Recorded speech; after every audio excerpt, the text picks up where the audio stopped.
What is up, everybody? It's Dr. Vibe here, host and producer of the award-winning Dr. Vibe Show, the home of Epic Conversations. I'm the host of Epic Conversations, 2018 award winner in the innovation category given out by the Canadian Ethnic Media Association. And amongst all the different platforms, I'm also the host and co-producer of monthly online fatherhood chats that are co-sponsored by Dad Central, Canada's national fatherhood organization, and Dove Man Care. And we are here on June 7th, and it's I'm located in Toronto. Beautiful weather. I'm looking outside here and saying I should be or could be outside in the nice weather, but we need to be here doing what we are doing right now. Unless you had your head in the sand, last week these three individuals rocked the house with an epic conversation, and there was so much demand. What's that old term? Backed by popular demand. They are back again. We're going to be having another epic conversation today. The title of our conversation is, where are we now? Where are we going? What's next for the Black community, and what action does the Black community need to do now? So unless you've had your head in the sands, it's been quite an active week worldwide in regards to racial justice, social justice. I'm not going to get into detail the backgrounds of each one of our wonderful friends, but I'm just going to introduce them one by one. And first up, Elle Jones. How we doing, Elle? I had my mic on mute. I'm good. Thank you for having me back. I think we're all tired, but also it's great to be here in community with other Black people to have these discussions. Fantastic. And next up, we have Warren Clarke. Warren, how we doing? Hello, good afternoon. Hi, everyone. Thanks for having us back. Really appreciate Dr. Vibe. We appreciate for hosting this platform for us to have this conversation. So thank you very much. The pleasure is mine. And César, Ndema, Moussa, how are we doing, my man? Hello, Dr. Vibe. Hello, Elle. Hello, Warren. Hello, everybody. C'est un plaisir d'être avec vous. Pleasure to be with you always. Excellent. And just an FYI to everybody, Elle has to leave at the bottom of the hour because another bigger platform has asked her to be on, but hopefully she'll come back to the tail end of our conversation. So let's get it. Let's get after it. First things first, how have things been for you guys since we last chatted a week ago? Who wants to jump in first? Elle, do you want to start since you have to go? Sure. So, I mean, I think one of the things that's been happening this week for everybody is this incredible range of emotions and events, right? So there's rage, and then there's the beauty of being in the streets of Black people, the frustrations of organizing. One of the things that's happening is that white people are very friendly right now. So, you know, wherever you go, also just as random Black people or as a Black person who's in the news, they want to say hi, you know? So I was like running this morning. I was at a protest all day yesterday in the pouring rain in Truro, exhausted, you know, I'm running, I haven't even showered. And people are like, I love your work. And you're thinking, just let me run, you know? So that's kind of funny. But as well, it's just been, I think, ups and downs. I've had some of my most beautiful moments of the week have been with the elders. I think talking to our elders and gaining that knowledge is a revolutionary act. I was just out this afternoon with an elder who was showing me the original boundaries of Africville and talking about, you know, where the Rockhead prison used to be, and really taking me through the site and giving, you know, 3 hours this afternoon to really immerse back into this history, you know, at the feet of this amazing elder. So you have these moments that are really the heights of consciousness building and knowledge sharing, but coupled with obviously seeing what's happening in the streets and seeing, you know, Black people whose lives are being given, whose bodies are on the line, which is serious stuff. And then, of course, us coming together, but as we're going to talk about today, just some of the questions of what is productive in this moment. I think really fighting to try and focus us not just on saying we experience racism, but really trying to use this moment to make this substantial change. You know, at a time where people are willing to talk about defunding the police, and in my city, trying to get rid of the tank the police got, and talking about redistributing resources.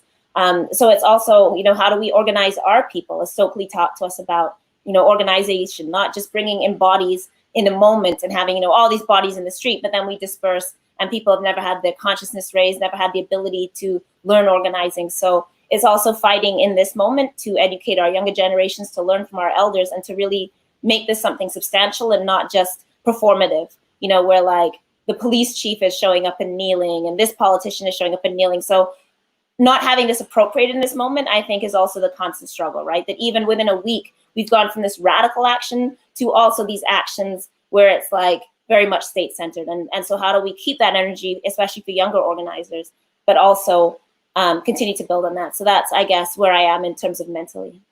Okay. Warren, César? You want to go, César? I'm going to take his. Okay, thanks. I agree. I'm going to echo a lot of what Elle mentioned. I think it's important that we don't romanticize of what's happening right now. We have to give an opportunity, especially our younger generation, to actually learn how to organize. And very much like Elle had mentioned, it's more than just showing up on the streets. It's more than singing songs. It's more than getting on stage and dancing. And it's all appreciated, but it's important that we know what our next steps are to ensure that we organize a plan of action that's going to be sustainable for our future. The one thing that stuck out to me yesterday, I was in a meeting with some elders, and I really appreciated the time and the space to actually be in that moment with those folks. Is it's funny that there's still people that didn't see the value in the protests, particularly the protests here in Ottawa, which was mentioned by one participant in that meeting. I respect everybody and their opinions. I respect that person and what they mentioned. Again, we leave that name nameless out of respect. However, this is really important that we do organize, we do come up with a plan of action together, so we show ourselves first that we're not just going in the streets, we're not just chanting, we're not just doing these things. We're actually creating reform, and we're creating reform based on knowledge and based on experience and how and what we should do next. What's most important too is not to romanticize, again, using that word. Again, very much what Ella just mentioned is seeing politicians kneeling. Like Justin Trudeau was at the protests in Ottawa, and it's great to see him kneeling. It's great to see his security guards, giving space for him to kneel. But what next? We have to continue holding these people accountable, and not only accountable, saying pointing fingers, yeah, it's your fault, but holding accountable, saying, yeah, come to the table and let's create change within our policies, within our system. And if we don't do that, then we're going to go back, revert right back to where we started. And if we do that, this would be, unfortunately, a waste, and we don't want to see that happen. So it's really, really important that we do educate ourselves. We do encourage ourselves to understand how to organize properly, so we can create change that's sustainable, not only for our lifetime, but lifetimes to come.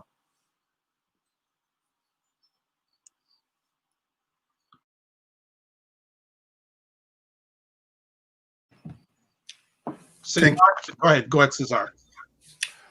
Thank you very much, Dr. Vibe. And first of all, I want to thank my co-panelists, Elle and Warren, for the eloquent words, because truthfully, I rejoined the sentiments. What can I say since last week?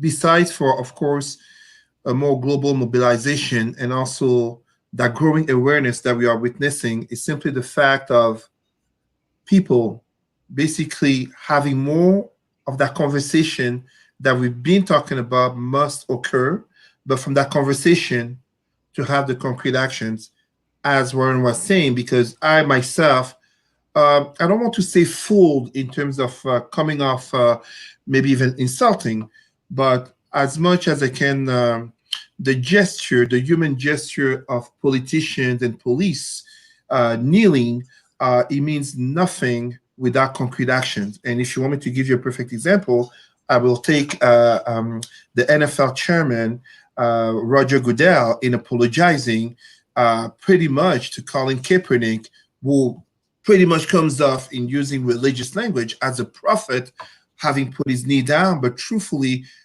we have to go beyond the sensationalism of the moment in order to build on it. Yes, we are living a historic moment. It's a global movement, never seen in so many countries, all continents. Yes, yes, yes. But let us be honest also in that conversation, how many people, including Black people, would really be out there if there was no pandemic and if there were no sports or entertainment on TV, just as well as how many will still be there when sports, entertainment, and other normal life events will reoccur. The real movement, the radicalism in terms of what we're talking about in terms of Pan-Africanism, is that the struggle never ends with momentary satisfaction. And the real struggle, the struggle of our ancestors 400 years ago in the Americas, 1400 years ago, since the Arab slave trade, and even before that in India, the Black struggle on a global sphere is a Black struggle of millennia, of centuries, of decades, and basically a day-to-day struggle for which we must never let ourselves fooled by right now. I know you have a question later on regarding notably non-melanated, aka white and other non-Blacks, in terms of supporting this movement, but I'm going to say this again. As much as we're going to point the finger at them, we must never forget to point the finger at us. And as such, as I delivered the speech on Friday for the Ottawa protest, I delivered the keynote closing speech. I must say this. We must dare not just to be Black of skin and to celebrate that, not to be in saying Black Lives Matter, but we must dare to be Black of mind in saying Black Lives Matter, our heroes matter, our communities matters, our families matter, and as such, to live truly, to breathe truly, and to stand up truly according to such. Dr. Vibe, you let me know if you want me to translate again as usual. I make it very short. Pour faire court, frères et sœurs, la question posée est tout simplement de savoir, depuis la semaine dernière, qu'est-ce qui a changé dans votre vie, qu'est-ce qui a avancé, et à cela, j'ai tout d'abord félicité mes co-panélistes Earl Jones ainsi que Warren Clarke dans la clarté de leurs commentaires quant au fait de c'est très bien de voir des gens avoir une sensibilisation, une mobilisation notamment mondiale, mais également au niveau de nos politiciens comme de nos policiers, comme de prendre le genou à terre. Mais il faut faire attention de ne pas tomber dans le piège de l'image et du sensationnalisme, car en fait, il est question d'action concrète, et notamment en tant qu'action concrète, on doit éventuellement se reposer la question de savoir le radicalisme qui vient avec le fait de se tenir debout en disant Black Lives Matter, les vies noires comptent, et non seulement de comprendre 400 ans d'histoire en Amérique du Nord, 1400 ans depuis l'esclavage arabo-musulman, et bien plus longtemps avec nos frères et sœurs noirs en Inde, dravidiens, mais de comprendre que le vrai combat, c'est jour par jour, et d'oser être non seulement noir de peau, mais noir dans la tête, et ainsi exactement poser la question, combien serait présent s'il n'y avait pas une pandémie, s'il n'y avait pas des sports et autres activités annulées. Et donc, on doit être conscient de cela en osant aller de l'avant et ne pas relâcher d'un seul bout. Right, thanks very much. César touched on something, and I'm getting a little bit of an echo, but let me just ask, César jumped on something that I want Elle and Warren to talk about. All these companies saying, I'm sorry, I'm this, and their apologies. What are your takes? Because I'm seeing every time I turn online, I see a different company apologizing. Elle? Yeah, I'll take that. And that's actually one of the, again, sort of like schizophrenic feelings in this moment. So an institution which I won't name that I attended, they put out a statement on anti-Black racism. And this is an institution that wouldn't give me a degree for my work. And I had to go to another institution. So I actually emailed them and told them that. And then when she wrote me back, she spelled my name wrong. Like L is not that hard, it's 2 letters. It's in my email address. I signed it and then she put a capital L. So I think it's often very traumatic, especially I think of someone like Yusra, who was in these streets as a very young woman, age 20, 21, and the kind of backlash she got from media across Canada. And now when she was talking about Trudeau being racist, people wrote editorials about how dare she, and now they're talking about the 21-second pause and saying, oh my gosh, Trudeau. But are those journalists going to go back and apologize to Yusra for saying that, she was so crazy, for saying that Trudeau was a white supremacist terrorist, which she was accurate about? So I think, again, in this moment, it's very difficult because at the same time as we always need people in the movement, and the movement has to grow and you need allies. It can't just be a core group of people. It has to be a mass movement. But along with that comes this feeling that a lot of the people that walked us here, and I can say that for myself as well, when I went to the police board in January, I was basically by myself. There were a few people that came and I was talking about defunding the police then.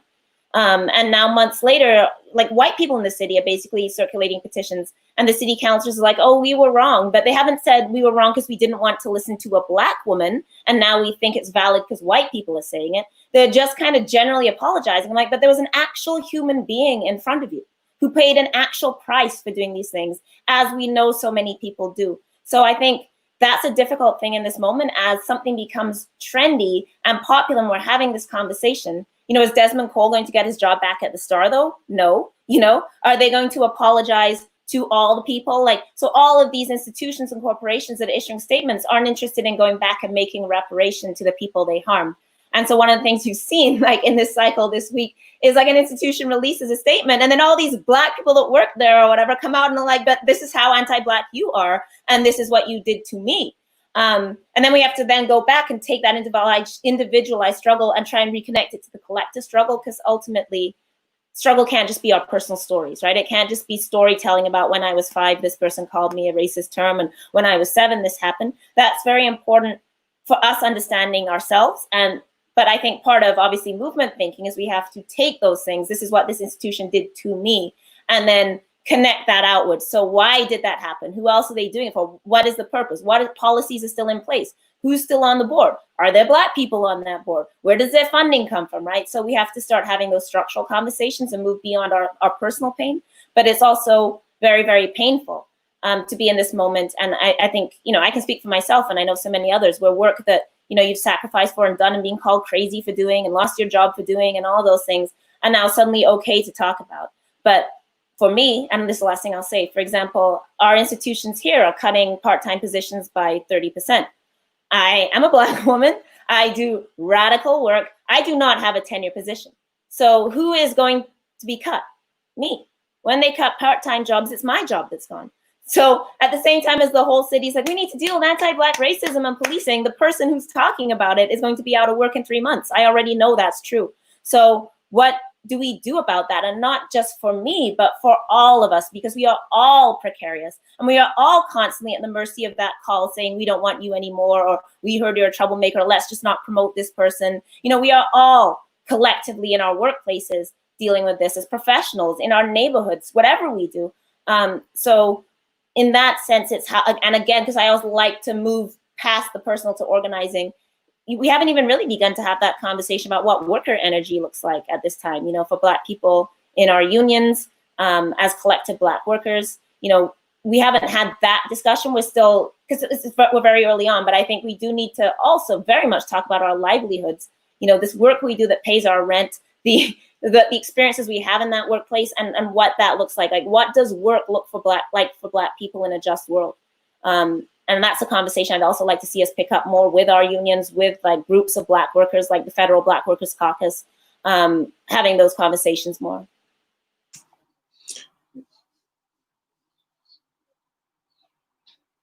I can't hear any. Sorry, Warren. Oh, okay. Yeah, sorry about that. I had my mic up. That go through the COVID crisis, the majority of people that lost their jobs look like us. Mm-hmm. And the majority of people who lost their jobs not only look like us, but are women. And we're seeing that, are they going to get their jobs back for all these apologies? Are they going to get, but we'll set that aside. Warren, I also want you to talk about the accompanying apologies that we're seeing and hearing left, right, and center. Yeah, thank you. I appreciate what you mentioned. There's one thing I want to acknowledge. Something mentioned something about César.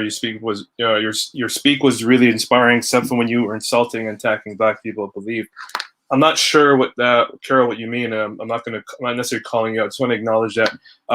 You know, sometimes there's going to be hard truths, and I think Sophia just mentioned it as well.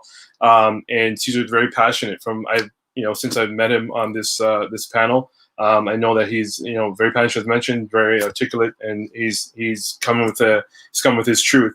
And we have to acknowledge that some people may be, hard to swallow some of that truth, but it's a truth that we need to start getting used to. If we're not being comfortable with these type of discussions, if we're being uncomfortable, with this type of discussions, I say that's a good thing. But learn that this uncomfortable is going to help us get to new heights, and that's the whole point of why we're doing this work. But more on the point of these apologies, it's capitalism. It's white settler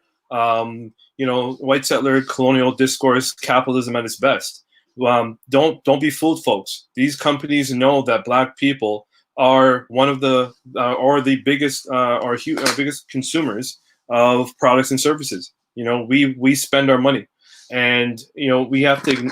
They are acknowledging that, you know what? Oh my gosh, when and if we go back to our norm, we don't want to ruffle those feathers and lose these consumers from buying our products and services. So this is a strategic plan to say, hey, let's apologize now, and then retain that those services and those products and services were bought by Black folks. We need to acknowledge that. Another thing, more specifically, and Sophia brought this up, saying it's a little bit too late for the NFL and places like the NBA to apologize. I agree wholeheartedly. I do. If we are acknowledging the athletes who are making the big name for themselves, like LeBron James, the Michael Jordans, they're Black men and Black women. Serena Williams, they are the one that bring in the people to watch these games and watch these big moments happen in history. So this is strategically done to say, hey, we apologize. We should have apologized for calling Kaepernick before. Please come back and watch our sport. And we can't take that with a grain of salt. So it's not to say, hey, do away with the Lakers. Hey, I'm a huge LeBron James fan. I'm now a Lakers fan. Whatever team he goes to, that's the team I rep. That's just me. However, we have to acknowledge that this is being done strategically to ensure that the white supremacist capitalism is still in place, so monies can still flow through the hands through white business owners. One thing I want to acknowledge, and Elle mentioned this, is people like myself who work in the academic space. I'm a learner in the academic space. We are at the bottom line, or the bottom of the totem pole, or the hierarchical level in terms of tenure and establishing even an assistant professor position in these places. And the first people to be lose our position is us. With that being said, we have to be very vigilant to speak out against it. It's really important. I'll give an example. I was in a meeting this past week, with one of the universities. I'll just leave it broad that way. And talking about how to implement anti-Black racism strategies. When I was in this meeting, it was only white bodies. There was no Black folks who were leading this discussion. So it's already beginning where they're taking over our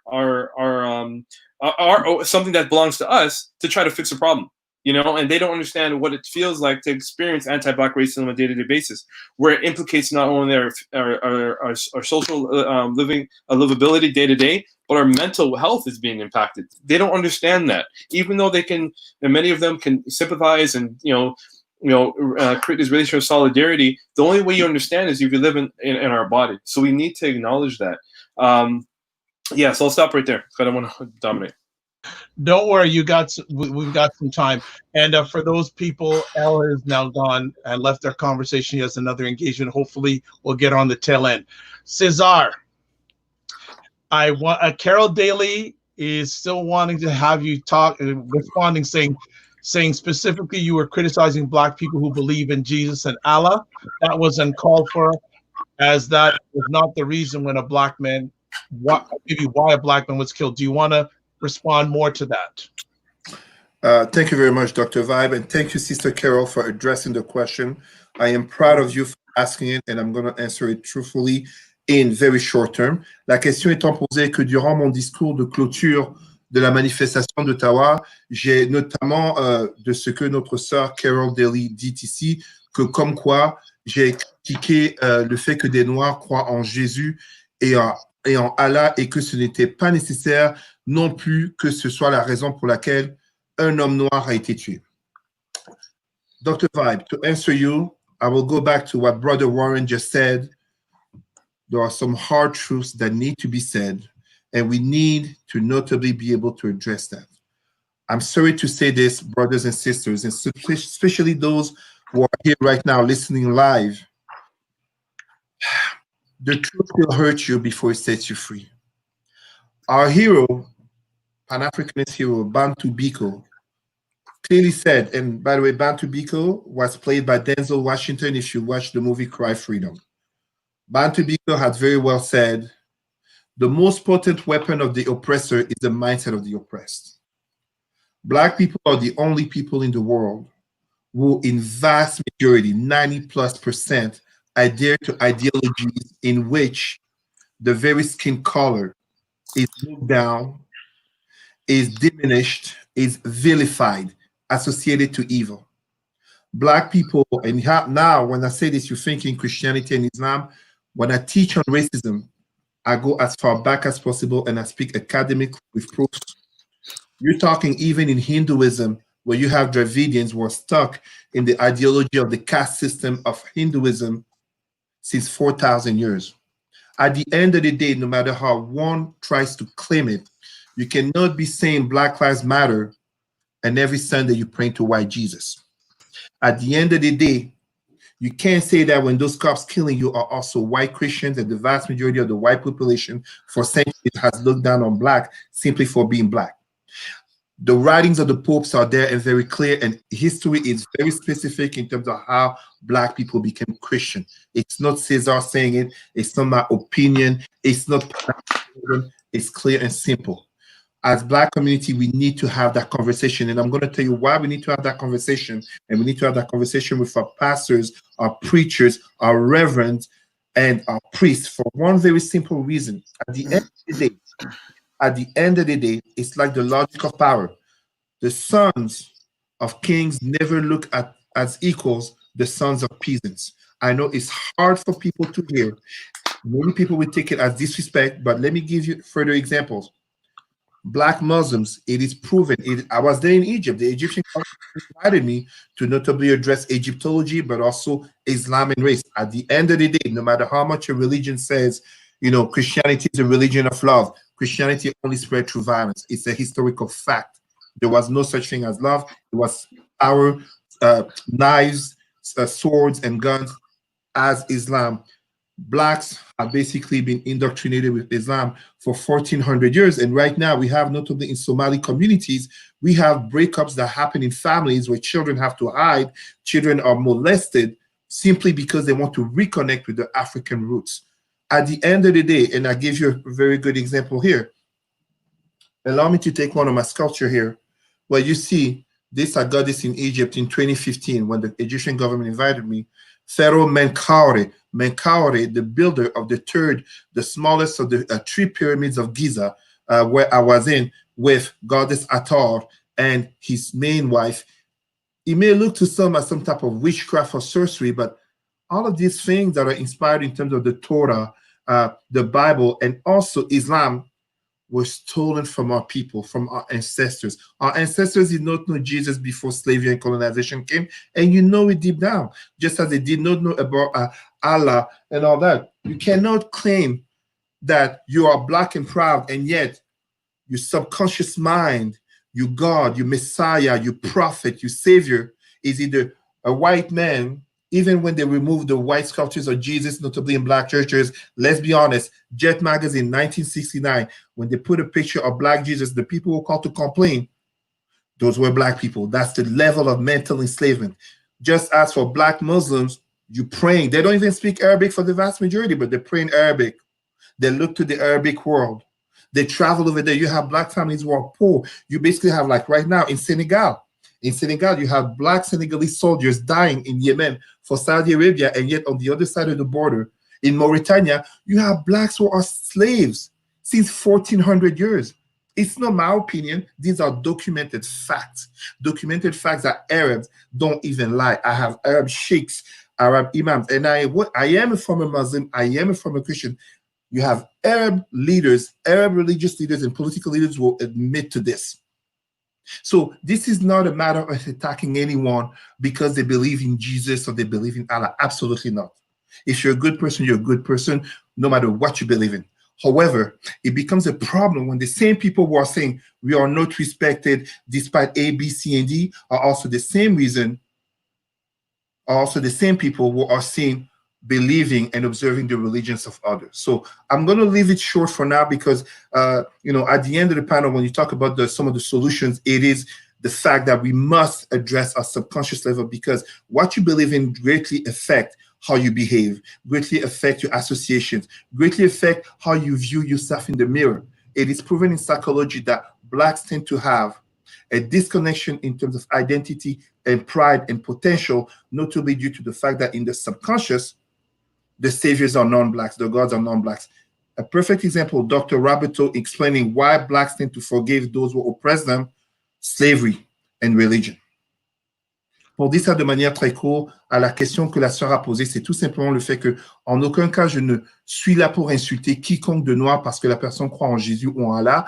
Toutefois, il faut exposer le fait que les noirs sont les seules personnes qui, tout en se disant « je suis victime car je suis noir », dans leur subconscient, se mettent à croire et à espérer en un Dieu, un sauveur, un Messie, un prophète, qui est soit Jésus blanc ou bien arabe Allah, alors qu'on ne voit pas cela d'aucun autre peuple. Et cela est notamment prouvé quand on voit pourquoi les Noirs tendent à pardonner ceux qui leur font mal. Et c'est notamment le lien, tel qu'a démontré le professeur Beto, le lien du pardon, de l'esclavage et de la religion qui était endoctrinée dans les Noirs, quand on voit notamment au niveau des arabo-musulmans que les Noirs, depuis 1400 ans, comme les Noirs chrétiens depuis 400 ans, ce n'est que par l'esclavage et la colonisation que les Noirs sont chrétiens musulmans, tout comme depuis 4000 ans, ce n'est que par l'invasion et les conquêtes que les Noirs dravidiens sont pris dans un système de caste en Inde où ils sont infériorisés en raison de leur couleur de peau. Excellent. And as always, I'd like to thank everyone who's watching the conversation live, either on Facebook or on YouTube. Please put in your comments, questions, etc. BIA Media is monitoring the chat rooms on both those platforms and making me aware. And I've got questions for our panelists at the end of our here, which they're going to answer. One question for you. Should blacks be looking to white/non-melanated people as their allies?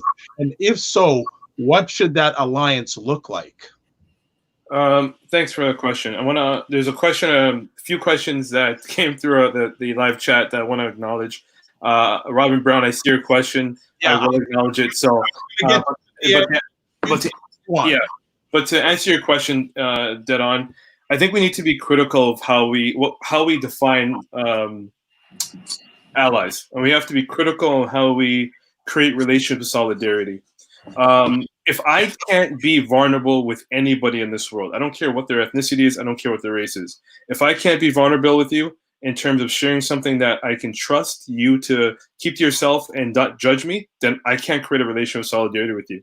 I don't care who you are. And I think that's what we have to acknowledge with creating relationships of solidarity with non-melanin people.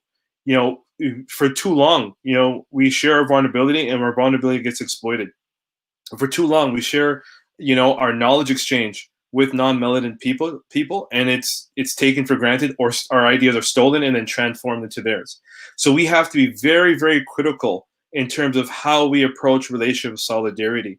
You know, it is time. The only thing I want to acknowledge based on just what we mentioned is we need to educate ourselves. We need to. We cannot be going through this turn of events emotional. Emotional will only carry us so far. We need to take the opportunity to read, to seek knowledge in different forms. Be a part of these panels. Reach out to Dr. Vibe. Reach out to César. Reach out to me. Reach out to Elle. We need to take that opportunity, because the more experience we can gain and more knowledge we can gain through those moments, we can now understand what white supremacy will do, okay? And what white supremacy will take over from our lives or take from us. So it's not to say we cannot create relational solidarity with non-melanin people, but we need to be strategic in understanding how we could, create those relational solidarity with non-melanin people. There's one thing I will connect my talk with what Robin Brown had mentioned. He asked, what things should black folks demand of the federal and provincial governments now that will be hard to undo later? And it goes somewhat hand in hand, so bear with me, folks. We need to ensure that we can sit at the table with these folks, not only once, not only twice.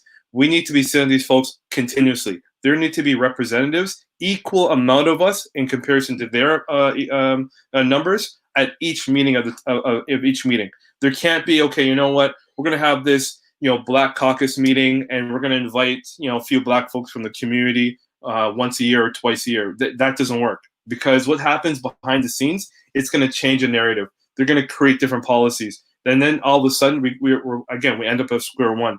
So that's the first step. We need to ensure there's equal representation at these tables, in these offices, in these meetings. You know, we need to, when we see Black folks going, that potentially could be our next MP or our next mayor, we need to vote for them. We need to get them in these spaces. If we don't, it's going to continue that white settler ideology over and over again, right? And that's why it's important to educate yourself, understand the social discourse that currently is dominated by white supremacy. If we don't understand it, then you can't fight something you don't understand. It's like fighting a fire with fire. That doesn't work. You're not going to put out the fire. We need to equip ourselves with the water that's going to put out the fire. If we don't do that, the fire is going to rise. It's going to rise. There's also something that Robin had mentioned as well. Sorry, Robin. It's not. Sorry, people. It's not that because I am being favoritism here, but that was a good question. He asked, should Black folks should be with Windows? Sorry, that's not the one. There was another question. Sorry, maybe I missed it. Okay. So I'm gonna just stop there because I can't find the other question. There's a lot of comments that came through the comment box here. So please, it's again just to recap and just to conclude. It's really important to understand that putting yourself in a position of vulnerability, not vulnerability sharing your deepest, darkest secrets, but in a position to say, hey, I want to be vulnerable with you to ensure we can create a relationship of solidarity.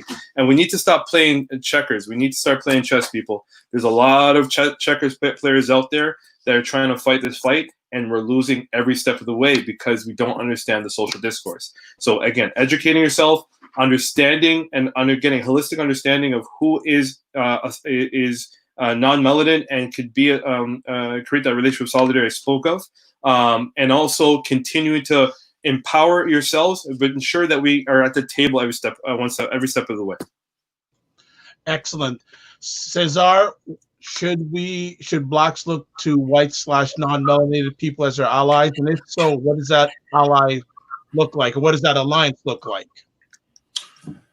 Dr. Vibe, la question est, est-ce que les Noirs devraient voir les personnes de non-mélanine, donc les Blancs et autres non-Noirs, en tant qu'alliés, et de quoi cela aurait l'air?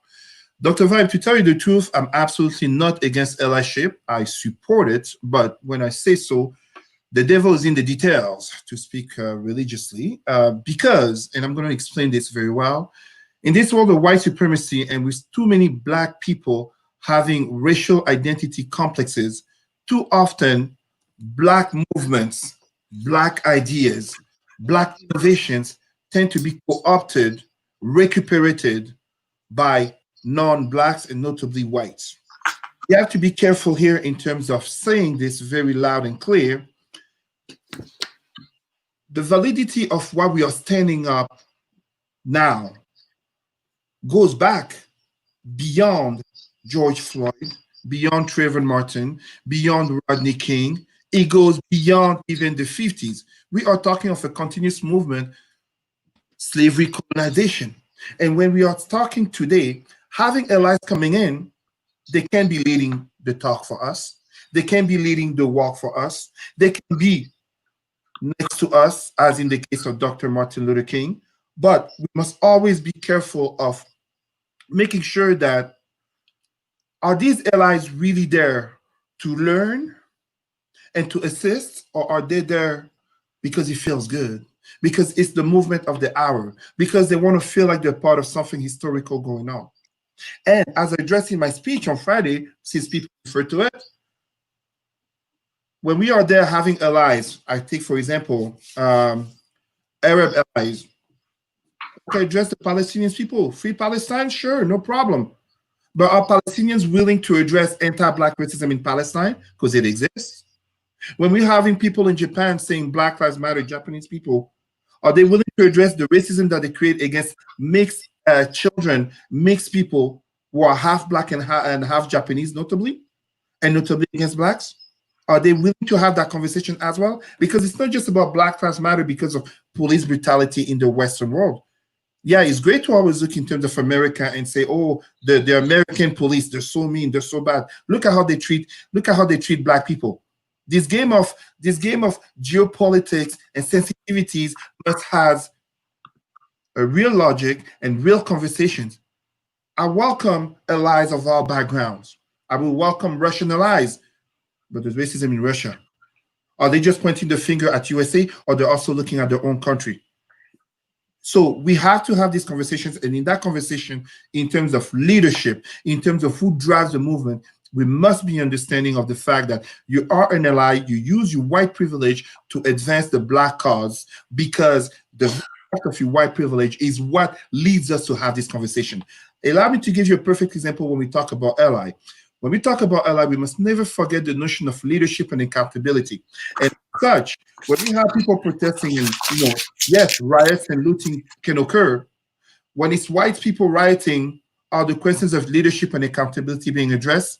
Especially when we see now with this American administration, a complete failure of leadership. And as such, when we look in terms of the very movement for which we are walking on the street, for the reason why we have this show, we must recognize something. The ally of today, were you talking yesterday? Kind of like the NFL apologizing 4 years later. What were you doing then? So now if you're having a change of heart, that also means you still have to do a lot more work to do before truly I can embrace you as an ally. And can I really say that you really have my back? Or at the end of the day, sooner or later, Black people will see themselves be disappointed, be deceived by the same people who will say that they're alive, but they're going to co-opt the movement and benefit of it. Très brièvement français, à la question posée, je disais que oui, j'embrasse le fait qu'il y ait des alliés, mais à se dire alliés, est-ce que eux-mêmes dans leur propre pays, j'ai donné l'exemple ici de Palestiniens, dire vive la Palestine libre, oui, mais les Palestiniens, est-ce qu'ils parlent du racisme en Palestine? Parce que ça existe. Les Japonais qui disent Black Lives Matter, est-ce qu'ils parlent du racisme envers les enfants métis et notamment les Noirs au Japon? Il faut qu'ils en parlent aussi. Donc oui, au fait d'avoir des alliés, mais à ces alliés qui viennent dans la cause, non seulement le leadership et le mouvement doit toujours être centré sur les Noirs, et à se dire alliés, où étaient-ils hier lorsque les problèmes étaient là, mais ils étaient silencieux? Alors maintenant qu'ils sont là, il faut s'assurer que ces alliés sachent bien où est leur place, qui est d'utiliser leur privilège blanc pour faire avancer la cause noire. Excellent stuff going on, folks. And again, if you're whether you're watching on Facebook or YouTube, if you're doing it live, certainly put comments in, questions you have for our panelists. BIA Media is monitoring the chat rooms and bringing us the information. One was trying to find the other question from Robin Brown. This was his question. What do both of you think about Black folk starting cooperatives? Warren? I think it's important. I think it's highly important. The issue I have with that is that we're not we're trying to be entrepreneurs, but not educating ourselves. That is my biggest issue. I see it time and time again where great ideas manifest. It gets off the ground, but because a lot of us don't understand certain concepts, don't understand certain things that would help keep intact this business that we've created, they fall apart. It happens time and time again. Or what happens is that we've got to a point and we mismanage money. We mismanage the services. We exploit our community. So there's so many different facets that happen when we're not taking the time to educate ourselves to understand how to do this properly. And it's not the fact that we can't do it properly. We can. But we just need to know how to do it properly. The one thing that I have a pet peeve of is how we approach education. A lot of us don't see the value in education, and I don't know if it's something that we're afraid of doing, or something that because it's continuous understanding of you can't go to college, you can't go to university, which does have an impact on how we think. However, there's too many of us that don't see the value in it, even if we understand there is value in it, and we need to take an opportunity to educate ourselves. I know I've been saying that too from the beginning when I talked today, but one thing I've noticed as an educator in the academic space is that there's a lot of white folks that travel through the academic space, and I kid you not. If you read some of their work, and it's not to say they're stupid or anything, but if you read some of their work that they hand in to me at least, and you're just like, well, how did you get here? Like, what is encouraging you to be here? And one thing that's encouraging is their parents. Their parents are pushing them through education, pushing them to university, pushing them to college, but more so university, because university gives a different status in life. where there's a lot of black folks don't achieve that university degree, and they're not achieving that status because having a university degree versus a college diploma, it brings you on a different level. And it's not to say going to college is the worst thing for you as an individual, as a black individual, but we need to be educating. We need to be encouraging our black youth going to school. We need to encouraging not only school, but going to university. Yes, I'm biased. I have been having these talks in the community every time I had the opportunity. And anytime someone brings to my attention that, hey, you can be an entrepreneur, you don't have to go to school. No. We need to stop that. We need to stop that right now. Because when we go into the rooms, even if we go into the rooms and have those conversations with those people who are in power, they will be speaking English, but they're not speaking the language you understand. And it's because they're educated. They'll be using words that you think is going to empower you or make you seem like you're getting closer to the table and adding value, but you're not. Because you don't understand what they're saying. You don't understand the language that they're using, because they're using of the language of the university. The one thing we have to acknowledge too, and a lot of people aren't aware of this, policy is created in the university. I'll say it again. Policy is created in the university. Now, people may be thinking, "Well, hey, Warren, no. You go to the the open discussions and the the federal government, and that's where policy is made." No, people. Where those people were educated was in the university. Where do you think they got their knowledge from? Where do you think they get their ideology from? The university is funded and always will be by the government, because they know, white supremacy knows that the only way to understand this language is to go to university. And if you don't go there, how would you even add value to the table when we get there? Just because you make it to these circles, or you make it to these rooms, doesn't mean that you've made it. You're making change. There's certain sentence structures, certain words that could be used that can swindle our opinions and make us feel like we're not even adding value in the first place because we don't understand what's going on. And it happens time and time again.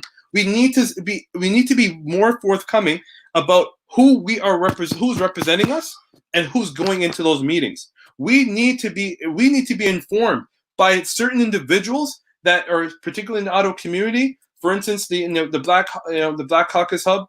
I'm sorry if I said that wrong, but the Black Caucus Hub with Richard Sharp and Robin Brown. There's some smart individuals that people don't know they exist. We need to know who those people are. If we're not getting to know who those people are, we're doing ourselves a disservice. And we're doing ourselves a disservice if we do not see the value in education. If we don't see the value in education, we won't get anywhere. Just like in the words of Bob Marley, emancipate yourself from mental slavery. The only way to emancipate yourself from mental slavery is to educate yourself, people. I'm very passionate about this. I'm not apologetic for it. I don't care.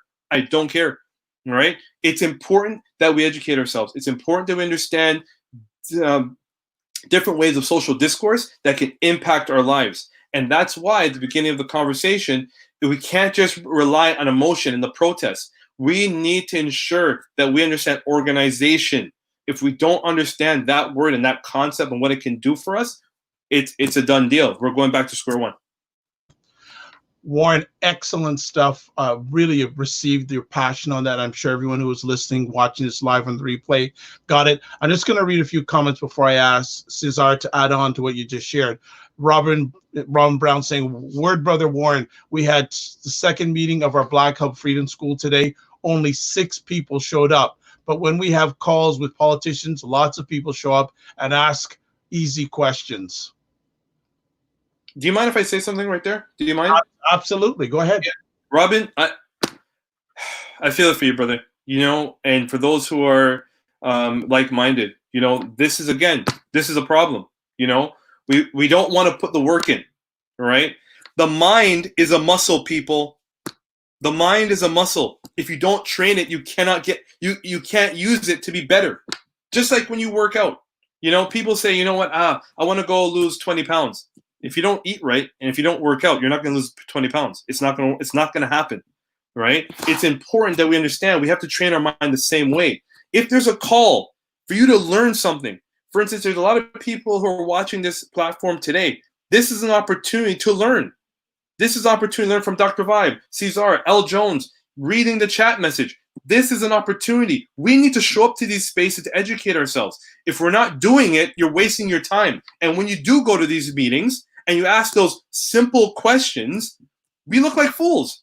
We look like we don't know what we're talking about. And that's what upsets me about our community. We need to be focused. We need to ensure that we understand what courting means. We don't know what that means holistically, generally. We don't know what it means to say, hey, you know what? We need to ensure we have the right woman and right man to create a foundation. We don't do that properly. And it's not to say we suck. It's not to say we are terrible people. We need to call out our own inconsistencies too and create those opportunities into strengths. If we are not doing that, then we're going back in the same circle, same ideology, which is going to be destructive for our future. And if we don't understand that, to ensure that we're going to have a stable future, we need to ensure that we're educated. It's simple. We need to train our mind, people. We need to. And I can't stress it enough. Excellent. Warren, fantastic. César, I guess it's morphed into two conversation pieces. First of all, the question from Robin Brown asking about what do you think about Black folk starting cooperatives? And then adding on to what Warren has been passionate about over the last few moments, the importance for Blacks to educate themselves. Thank you for the question, Dr. Vibe. En gros, la question, frères et sœurs, c'est en fait deux questions. La première étant, que pensez-vous du fait que les Noirs créent des corporations? Et la deuxième est par rapport à l'importance de l'éducation. Dr. Vibe, I agree with what Warren said. I'm not going to disagree with that. I myself have had the honor of delivering lectures in universities, notably on urbanism, geopolitics, and racism at Carleton University. But as well, I am an educator conferencier in high schools and as well a leadership trainer in the education field. However, having said that, we have to be careful. We have to be careful because, again, I agree with Brother Warren, but we have to be careful. And I'm going to tell you why. Absolutely, we need to have Blacks creating corporation, but not everybody can, will go, nor will succeed in university. There is a problem when in a city, capital Ottawa, I had, pipe issues and I couldn't find a Black plumber. I had to rely on a Canadian or Polish, etc. plumber. We need to have Black people also in trades. We need to not only encourage entrepreneurship and businesses, but we need to stop the stigma of the person who only knows how to use their hands, whether they be mechanic, whether they be plumber, whether they be roofers. We need to encourage that for our Black people in terms of saying, no, not everybody can be an entertainer or an athlete, but at the same time, not everybody can be a university-educated, academic, and eloquent speaker per se, but you are still very valuable in terms of what you can bring to the table. It is for us in terms of then, those who know certain fields, such as the university education and the political language, to be there to guide our people. But for that, we must be accountable to them and for our people to look at us. And I always said it. I said it on Friday in my speech. I always say it, to not just be Black of skin, but Black of mind. The importance of that is that too often we have those who speak well, but they speak well in order to enter white spaces. They don't speak well in order to really represent the brother and sister who are struggling, who are not in the closed circles and closed meetings, but they speak well, and their education is mainly to impress whites in order to enter white spaces. Kind of like in hip-hop, everybody wants to get out of the hood, but how many reinvest back in the hood to make the hood a better place to live in? We must have that conversation. So regarding the importance of education, absolutely, I agree. I will not disagree on that. But we have to also understand this. The notion of education is linked to power. As I said in the last show, the Western model of education is based on the Prussian model, which is pretty much to create soldiers and factory workers for men in terms of conforming individuals in not only following orders, but perpetuating the statu quo of the system where the rich and powerful keep getting richer and more powerful. We need to encourage education, absolutely, but in that education, we need to encourage an education that is centered for Black people on their identity. And as such, when we do such a thing, as I see in high school, I see Black youth will have identity complexes. They can have good grades, they can speak the right words, but because their identity is so undervalued to diminished, they have identity complexes when come to real questions. You saw a perfect example of that when I addressed religion, and regarding some of the comments, I don't take it at heart to be insulted at all, because I studied this and I'm being insulted by people who don't know the topic. But what I'm saying is that we basically have Black people who can have an education, but because they lack a true Black identity at the core, they become hyper emotive, or they become desperate to enter white, Arab, Jewish, Asian spaces to feel a sense of validation. That becomes a problem. Education by itself, no matter the piece of paper that you have hanging on your wall, or no matter the fancy words that you can produce as in French, means nothing if at the end of the day, you are denying your identity and you are not standing up in terms of using that education just as using that trade, when we talk in terms of corporation, to uplift your people. This is where Pan-Africanism comes to be about.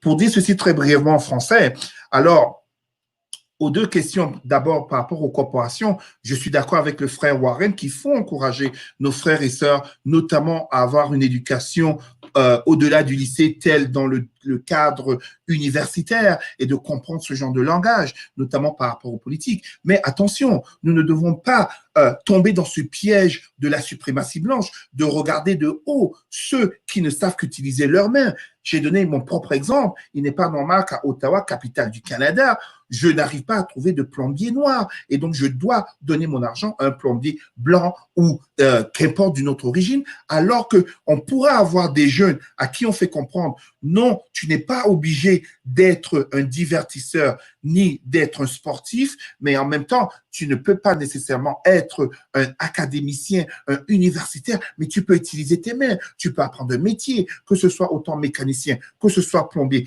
quoi que ce soit, mais avec ce que tu peux faire, tu contribues à la communauté, et ainsi on sait qu'on a une ressource supplémentaire dans la communauté. Et au niveau de l'éducation, qu'est-ce que j'ai dit? C'est très simple, c'est que l'éducation, bien sûr, c'est important. Moi-même, avoir déjà délivré des cours à l'université tels urbanisme, géopolitique et racisme à l'université Carleton, mais également en tant qu'éducateur conférencier dans les lycées ici et formateur de cadres supérieurs dans les lycées. Qu'est-ce qui arrive? C'est que l'éducation fait partie du langage et du pouvoir. Et en ce sens, ce n'est pas suffisant d'avoir des Noirs qui sont bien éduqués ou qui ont atteint des hautes positions, ce genre de choses. Mais il faut avoir des Noirs qui ont une éducation, un langage qui est ancré dans leur sens de l'identité pour être redevables à leur communauté noire. Parce que sinon, qu'est-ce qu'on finit par avoir? On finit par avoir des Noirs bien éduqués, mais pompeux et désespérés d'entrer dans des sphères blanches, juives, arabes, etc., d'autres communautés. Pourquoi? Parce qu'en fait, ils ont honte de leur communauté. C'est comme l'expression dans le hip-hop, où tout le monde veut sortir du ghetto, mais combien veulent réinvestir dans le ghetto pour faire monter la communauté? C'est dans ce sens que corporation comme éducation doivent être censées être centrées par rapport à l'identité pour qu'on se tienne debout et que tous et toutes puissent être des contribuables par rapport au collectif. C'est ça le panafricanisme. Thank you very much, César. Just going to go back into the chat room. Got some comments going on here. And Elle is back. Yay! Welcome back, Elle. Hi. Good. How are you? About that? We snatched you back. So I'm going to catch up with a bit of the conversation. Warren and César have been quite passionate about the importance of Blacks educating themselves. The importance of Blacks educating themselves. What are your thoughts on that? Yeah, I mean, we all went through colonial school systems. I mean, my mother literally went through the colonial school system, like the British colonial school system in Trinidad under colonization. And then those of us, obviously I'm younger than that, but we know that our school system, we never learned our own history. I didn't have a single Black teacher. No, that's not true. My biology teacher in high school was Black, and then I didn't have another one until my PhD. So, you know, we don't see that. And then what's being taught, so in Nova Scotia, they do have African Nova Scotian studies, but less than 1%, and 1% of the teachers are Black. So a lot of the students are like, we take this course, and then all they teach us is that we were slaves. And they don't teach them about slave rebellions. They don't teach them that in Nova Scotia, they're the descendants of escaped liberated slaves who won their freedom. They don't teach them about the history of the Maroons. They don't teach them about any of this history. So they just sort of feel like we sat there and then white people came and saved us. That's in a lot of cases what they're learning, or a very kind of neoliberal history of great firsts that doesn't really have anything to do with teaching them themselves. So a lot of the work that we've all had to do is educating ourselves. I frequently say that, you know, for Black people, some of our greatest minds, our genius for hundreds of years has been dedicated to this question of how do we liberate ourselves? What do we do to free ourselves from colonialism, from these racist systems? And we have Fanon, we have Cabral, we have Angela Davis, we have Asada, we have ancestor after ancestor that's given us this knowledge and that's there for us, not as something that's dry in the library, you know, not just something that we're like, oh, that's nice for school. It's not for school, or you should only read it in university if you get a chance. I read this work with people in prison, for example. The men in prison do reading circles on Angela Davis, Are Prisons Obsolete? And then they come to understand their circumstance and are able to connect the oppression they're experiencing and starting to have conversations, for example, about prison abolition. The men in prison have read Fanon. So they have the ability to read this difficult material. It's not just, you know, this sort of theoretical thing that's out there only for academics. But we have to, I think we very much have to understand that, you know, our education doesn't start and end in classrooms. We have to go out beyond our classrooms for our people that may not have had literacy because they weren't able to go to school. They were given a SIN number when they were 12 and told to get out of school. But they have the ability to learn that they're not stupid. We know our people are brilliant. And just because we either don't have or don't want to be part of formal education does not mean we do not have capacity. So it's very, very important. Those of us who are within these traditional systems need to also go out and share that knowledge and make sure that other people have access to it. And then we should also be advocating for the resources in our communities to do that work. However people want that done, whether that's free access to tuition for university or whether that's resourcing our own schools, our own way of learning. But, you know, knowledge is the weapon of the oppressed. We know that. You know, on very basic levels, if you've ever, for example, worked on a habeas form with a man who's in prison who has every knowledge about what's happening to him, but hasn't been given the skills in school because he's been pushed out from the time he was 7 or 8 to, you know, spell close confinement. We know that our people, just on those kind of levels, to read the forms, to be able to do their legal work, to know what's happening, it is a liberatory act. And then beyond that, our need to increase our consciousness. So I don't believe in education as a bourgeois construction, like you're only somebody if you have this title and you're a better person if you have this level of education. That's not how I believe in education. I believe in education for all people. All people have the ability to be educated. All people have different skills in learning. Not everybody's book learned, but they have hands knowledge, or they are emotionally literate, or they know how to organize, or they understand people. And we as Black people need to embrace all of that knowledge and bring that in, because that is what's going to build us. Excellent. If I have Warren and César's permission, I'd like Elle to also talk about what does she feel about Black people forming cooperatives. Yeah, please go ahead. Is that for me? Yes. Well, I wanted to get the other gentleman's permission just to get you up to speed, so when we move forward, you didn't miss out on anything. So Black workers co-ops? Yes. Yeah, I mean, one of the things I'm very, very interested in that I was studying when I went to Jamaica was how people there organize their communities and land. Because of course they have the Rastafari movement, which is a deep decolonial movement that's based in these concepts, not only of land and farming and food security, but then also how they create justice through doing that work together. What the philosophies are. And, you know, I'm not saying they're perfect communities. You know, as a woman, I wouldn't necessarily, some of the, you know, patriarchy within those communities can be challenging. But it's very, very interesting to see these land-based movements and seeing how people are working for themselves. So I'm very interested in this relationship to land. In a province like Nova Scotia, we have land here, much of it stripped by the government, Africville and so forth, land title in North Preston where they're attacking that. But we have the ability to produce for ourselves, and within that then create our own work, sustain our own communities, you know, do our own farming, have our own stores. And when you look at these decolonial movements, that's what it's based in. So I think there are models around the world. Somebody said to me, you know, the revolution, now we're seeing the streets in the US, but before that, somebody had said the revolution isn't coming from North America, it's coming from the global South. And we saw, you know, Chile and Haiti, and those were up in arms in like November, October. They were in revolution before this, and we just didn't pay attention because it wasn't the U.S. and it wasn't on our media. But there's a global uprising taking place in the South, and people are talking about these land back movements, talking about funding our own schools, talking about managing our justice system. And I think that's exactly where this conversation needs to go. Obviously, we're not going to just tomorrow go out and do it.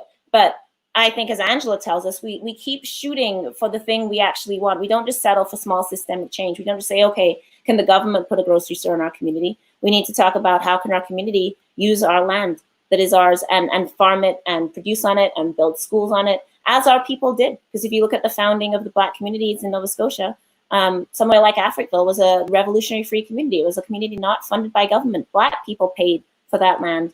Black people put up businesses. Black people ran that community. So we have models and we can return to them as well and continue to grow. Okay, excellent. Robin, I know you have another question. I'm going to parking lot that for a second. I was happy with Elle coming back because I want all three of you to talk about the defunding of policing.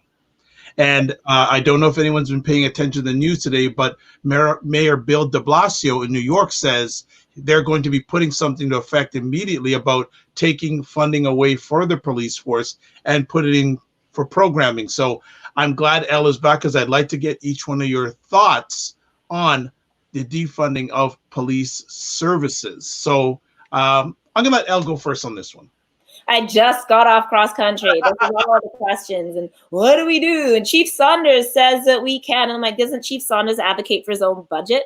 Like, doesn't he have a self-interest? Like, why? He plays me Chief Saunders and he's like, well, he says we can't do it now. I'm like, yeah, but he advocates for a bigger budget. Like, what the hell? And then he's talking about Bill Blair. And I'm like, did Bill Blair not violate everybody's civil rights during G20? So they're just not ready for this kind of thing. But Warren's all over you. He's loving your process. I love it. I love it. Time because I love it. Bill Blair, I think gets him killing prisoners through COVID. And of course, his racial profiling regime. I only got to G20, and then they strategically interrupt you, so you can't say much more. But the point is of all of this is policing does not work. So if somebody identifies as a conservative, they should really be asking themselves, is $6,000 to keep somebody in a provincial jail a month like worthy use of our resources? Like, does that work? And then that person gets back out with no treatment or housing, and they're right back in a month later. Like, is that useful? It can cost $200,000 to $300,000 to keep a woman in federal prison, like not for a violent crime, like for having a mental illness or disability. Like, how is that useful? So these are just practical questions. I think it's radical at this point to believe in police budgets exploding. I think that's a radical act. This is not based in reality. And I think what's based in reality is that crime prevention works through housing people, giving them treatment, making sure that they have mental health resources, resourcing that instead of police to show up on these wellness checks where they kill people when they're called. None of this makes sense. It's just not, it's like being a flat earther. This thing hasn't worked yet, but if we just pour more resources into it, maybe it will work.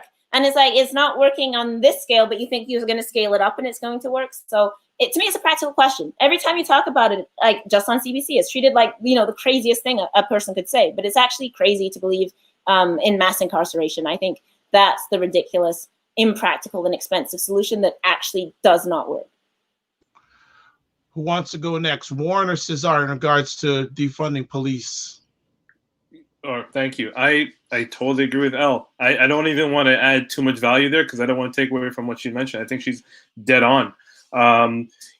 We've seen time and time again, there's budget given to the police, and then we see time and time again unfortunate or disgusting circumstances that happen on Black bodies. So it's not working. Giving money, it doesn't work. It's saying like, hey, you know what? We know it doesn't work, but we're going to give you more money just because. That does, like, what sense does that make? Defunding the police, again, Elle said it best. I'm stuttering a little because I don't know where to add value because she said it so well, so eloquently. So thank you, Elle. So I'm just going to stop and say I agree 100%. I don't want to take away from that because there's nothing for me to add there. But We just got to be very vigilant and understanding why we're saying defund the police. We're not saying in a radical way to say, hey, F the police like NWA, but yeah, maybe somewhat. But needless to say, it is an opportunity for us to actually think critically about why we're saying this, why we side with defunding the police. So I'm going to stop right there because thank you, El, for saying that. César. Thank you very much. That's an excellent question. And brother and sister, I wanted to go last. First of all, in French, en français, la question est de savoir que pensons-nous du fait de réduire les financements de la police. So I wanted to go last because I actually happen to be an equity expert on the Community Equity Council of the City of Ottawa Police. And as such, I'm going to say Sister L. Jones spoke very well, but I'm going to add to it. So defunding the police per se is not enough. Please bear with me where I'm going to go here. Police is an institution that will not recognize having systemic racism. We've had meetings Tuesday and Wednesday, and I don't get me wrong, I'm not here putting Ottawa Police Chief Slowly to the question here, because I understand in his position, and notably as first Black man, Chief of Police of Ottawa, he at least had the courage to recognize that every individual can have biases and all organizations have institutional racism. So it was well articulated in his position at this moment. But you have to understand that police is an institution of systemic racism, which is directly linked to all other institutions. And as such, when we speak of defunding the police, we notably have to have the uncomfortable conversation, not for us who are not in the police, but for those in the police, to address notably the power of police unions. The power of police unions, to understand where I'm going to go, I invite you to go back to the 50s and 60s with the truckers unions called the Teamsters, and seeing how there's a relationship of police union in bed with politics and also in bed with courts, which notably contributes to legally make it that much hard to be able to sue or take to accountability a cop, notably a white cop, mistreating blacks. So when we say defunding the police, we must be not only be able to have that conversation regarding police unions, but defunding the police. Some will say police chiefs have too much of a high salary, but I go further than that, notably talking in terms of defunding the police to address what? People will say trainings. I'm sorry to tell you this. The issue is not so well that police does not do proper training, because remember, in cases of police brutality, it is overwhelmingly white cops who are brutalizing non-white citizens, and to the extent of killing them, as we know the names: George Floyd as Sandra Bland, Trayvon Martin as Rodney King, and Breonna Taylor. We don't see this from black cops towards white citizens and notably white women. So we must ask the question, why? It's beyond a matter of training.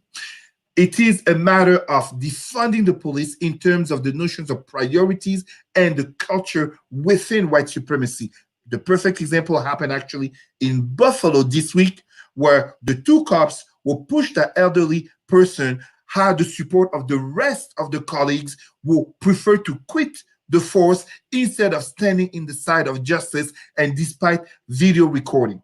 This is the importance of defunding the police, because I am sorry to say this, and to any chief, Slowly, Saunders in Toronto, Arredondo in Minneapolis, you have failed your citizens. You have failed your citizens in the notions of to protect and serve, where you are unable or unwilling to be able to condemn your very own in terms of leadership and accountability.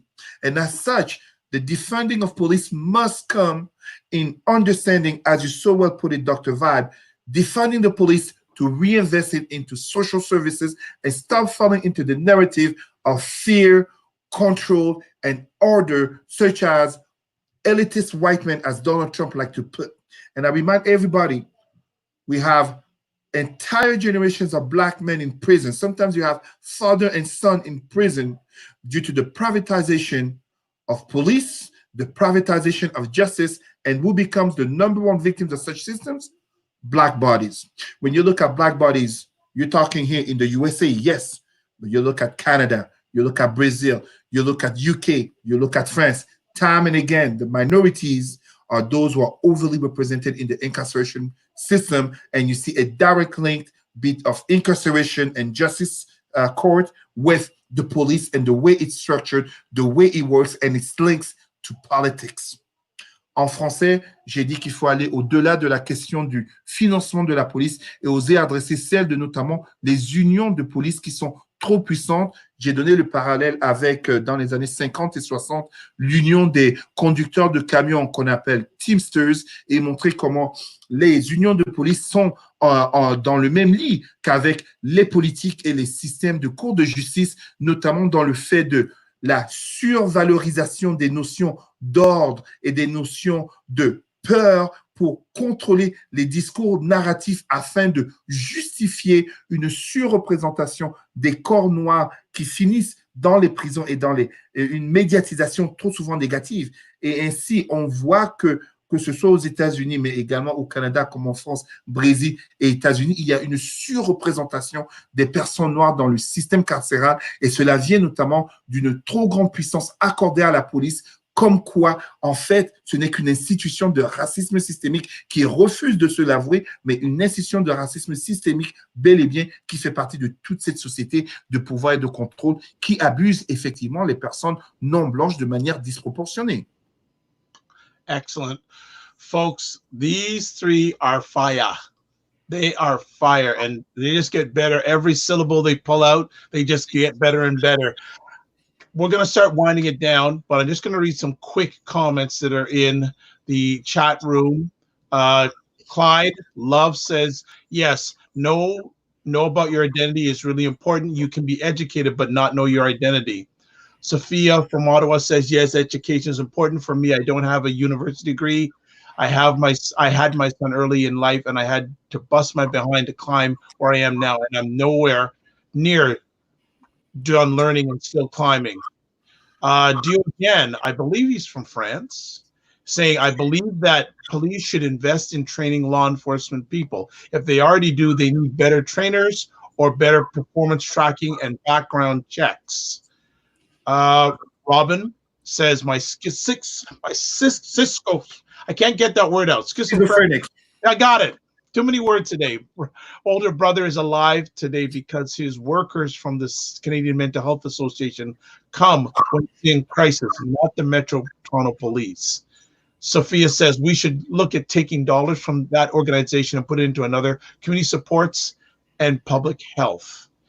Robin, you keep on getting questions in. So what I'm going to do, I'm going to get your first question was, okay, I'll take the one I can see first here. Who can provide non-lethal, compassionate response to folks experiencing mental health crises? Anyone to take that one on? I'm not the expert on this, but Professor Idil Abdullahi did a full plan. So she has really been a leader in really understanding mental health care for Black people specifically. So I couldn't answer the question, but I would say look up Idil Abdullahi's work around, as she would say, mad Black people, and how those structures can work from a community level. So yeah, I'll just shout out her work rather than answering it. Go check that out. She's saying, but one of the things, of course, is of course police shouldn't be on those calls. Of course, we can have community trained people from our background that know how to de-escalate, that have health training. That is of course possible. Like, we have social workers, we have doctors, we have psychiatrists, we have mothers in our community that know how to nurture. You don't have to be trained in, whatever white people consider mental health. We know how we've been also taking care of mental health people, and we know how difficult that has been to talk about it, and exactly why it's difficult for Black people who get to a crisis point, because we don't have Black psychiatrists and Black counselors, and even if we do, we can't afford them because we don't have health plans because we don't have permanent jobs. So really, I think, again, building those community structures of what mental health would look like, not just at the crisis moment, before we get to that point. We should be able to call people in our communities and say, my daughter's having this problem, and where are the people that can come and help her and intervene and know where to put her and have the resources, which means not sending people to these psychiatric facilities that criminalize people and don't let them out. We need better options for that, but it's a very, very challenging issue, as we know in our own families and communities. But we know that solution is not, because I guess this is what I'm rambling towards the point of saying that it doesn't help if we say, well, don't call the police, but then some white social worker comes in, as if white social workers haven't taken our babies off our breasts and, you know, aren't criminalizing Black women in particular around motherhood. So it's not like we just don't want some white official in our home who's like gonna then do whatever and on the way out tell us we don't have healthy food in our cupboards, you know, and just doesn't like our babies crawling on the floor. So it has to be people from our own community. We also have to remember, as Robin Maynard's book tells us, that social workers have also been a form of policing. So we can't simply invest in switching to another white authoritarian structure that also kills us. I actually want to just chime in. You know, I agree. And this is not a disagreement to Elle's point. It's really important that we don't take what she's saying with a grain of salt. But I do believe that there are white folks that can help. I just want to acknowledge that too. You know, I'm going to be vulnerable with folks on this call. I myself have dealt with mental health issues where if I didn't have certain people in my corner and some of them were white, you know, I wouldn't be sitting here. You know, so it's important that we acknowledge that it's not only Black folks, because sometimes Black folks can take you down too. It's a reality, folks. I don't want to sit here on this panel. I think I'll be doing people a disservice and injustice to say, yeah, trust any Black folk who's a social worker. I'd be lying to you. I think, like I mentioned earlier, we have to understand our vulnerabilities, and we have to understand when and who we can share those vulnerabilities with. As I mentioned earlier, we need to stop playing checkers. We need to start playing a little more chess. But we need to learn how to play these games, figuratively and literally. So please don't take away from the fact that there are white folks that can help. You know, but be very, very, very mindful. I will encourage people on this discussion who's listening. Be very mindful of your vulnerabilities. It's really important. Understand who you can share with and who you can't share with. Don't just let anybody in your home or in your personal your life try to dictate or try to heal, because they can be tearing you down. So I just want to acknowledge that. If I can go ahead. Add very quickly. Thank you very much, Ellen Warren. La question posée par rapport à la santé mentale dans la communauté noire, et incluant le fait de savoir si juste entre noirs on peut y trouver une réponse. What I can tell you from the start is that I address notably mental health when I present on general. I have a conference regarding general discriminations in society. Racism and sexism, Islamophobia and xenophobia, but as well mental health. And I'm going to say the first layer of mental health is your direct environment. Your direct environment can either be toxic, or in your direct environment, you can find the resources such as friends and family who can help you. But of course, just because someone is called family member does not mean they're going to be there to help you. And I'm going to add to that the fact that here in Ottawa, in the University of Ottawa, there is Professor Jude-Marie Sénat, who does an amazing work with his team in addressing mental health in the Black community. And one of the things that he notably talks about is the family environment, and how too often in the Black community, mental health is linked to religion in terms of witchcraft and, you know, you being possessed, things like that. But that we need to be able to not only support professionals, but also be able to address our relationship with those around us. Regarding having non-Blacks for help regarding mental health, absolutely, I don't disagree with that. Whoever can help you in a situation of need is a helper. The skin color is not what should be first priority. However, we also have to recognize that there can be some direct reasons why we want to make sure that we have more Blacks who are trained and educated regarding mental health due to the particularities of Blackness, notably in terms of immigration, culture, but also having to deal with the constant oppression and the mental charge of white supremacy and of the constant bombardment. I give you a perfect example of mental health that maybe many people don't realize. In Black communities, it is not so much the fact that another Black person has been killed by a white cop that becomes the issue of mental health. It becomes the fact that there's no justice that's given. And as such, this has consequences, notably on Black mothers who are pregnant, where in the very pregnancy, the mental health can impact on the well-being of the baby to be born, just as it has an impact of the injustice towards Black school children, but as well adults will have to continuously be told that yes, you can do it if you work harder and harder, but they keep being subjected to the injustice. Frères et sœurs, pour dire de manière très brève et très simple, j'ai dit que par rapport à la santé mentale, absolument, ce n'est pas le fait de la couleur de peau de quelqu'un qui vous aide qui doit être le plus important. Si quelqu'un est là pour vous aider, c'est bien, mais attention, il faut encourager qu'il y ait plus de professionnels et de personnes noires éduquées en santé mentale, car il y a des particularités, notamment culturelles, telles de l'immigration, et notamment de vivre dans un bombardement constant de suprématie blanche qui fait que notamment les corps et les personnes noires doivent perpétuellement se justifier et de survivre. Exemple concret, ce n'est pas tant le fait qu'une personne noire soit tuée par un policier blanc qui affecte la santé mentale, mais c'est l'injustice de voir un policier ne pas être condamné, et donc cela est prouvé avoir un impact sur la santé mentale, notamment de femmes enceintes par rapport à l'enfant qu'elles portent, mais également des enfants noirs dans le milieu scolaire, tout comme d'adultes noirs, perpétuellement se faisant rappeler ça. Et j'ai notamment donné l'exemple du professeur Jude-Marie Sénat de l'Université d'Ottawa